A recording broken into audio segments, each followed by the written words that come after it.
ശബരിമലയിലെ സ്വർണ്ണക്കൊള്ളക്കേസിൽ തന്ത്രി കണ്ഠരര് രാജീവരരെ അനാവശ്യമായും ഒരു കാരണവുമില്ലാതെയും SIT അറസ്റ്റ് ചെയ്ത് ജയിലിലടച്ചതിൽ രൂക്ഷ വിമർശനമാണ് ഉയരുന്നത്.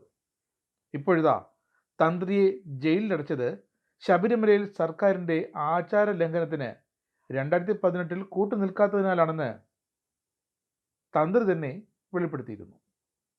തൊട്ടുപിന്നാലെ ഇതാ അതിനെ പിന്താങ്ങി മുൻ ഗോവ ഗവർണറും BJPയുടെ മുതിർന്ന നേതാവുമായ PS ശ്രീധരൻപിള്ളയും രംഗത്തെത്തിയിരിക്കുന്നു. യുവതികൾ എത്തുമെന്ന ഘട്ടത്തിൽ 18ാം പടി ഒരാൾക്ക് പോലും അങ്ങോട്ട് കടക്കാൻ പറ്റാത്ത വിധം തന്ത്രിയുടെ നേതൃത്വത്തിൽ അടച്ചു. തന്ത്രി, പൂജാരിമാർ, മറ്റ് പരികർമ്മികൾ എല്ലാവരും 18ാം പടിയിൽ വന്നിരുന്നാണ് ആചാര ലംഘന ശ്രമം അന്ന് പരാജയപ്പെടുത്തിയത്. സർക്കാരാകട്ടെ യുവതികളെ പോലീസ് അകമ്പടിയോടെ ശബരിമലയിൽ ദർശനത്തിനായി എത്തിക്കുകയായിരുന്നു. സർക്കാർ ചെലവിൽ ആചാര ലംഘനം നടത്താൻ യുവതികൾ എത്തി എന്നതാണ് യാഥാർത്ഥ്യം. ഇതിൻ്റെ പ്രതികാരമായി സർക്കാരിൻ്റെ ആ ആചാര ലംഘനം എന്ന ദൗത്യം അത് പരാജയപ്പെട്ടതിൻ്റെ പ്രതികാരമായിട്ടാണ് 41 ദിവസം ഒരു കാരണവുമില്ലാതെ ഒരു തെളിവുമില്ലാതെ തന്ത്രിയെ ജയിലിലടച്ചത്.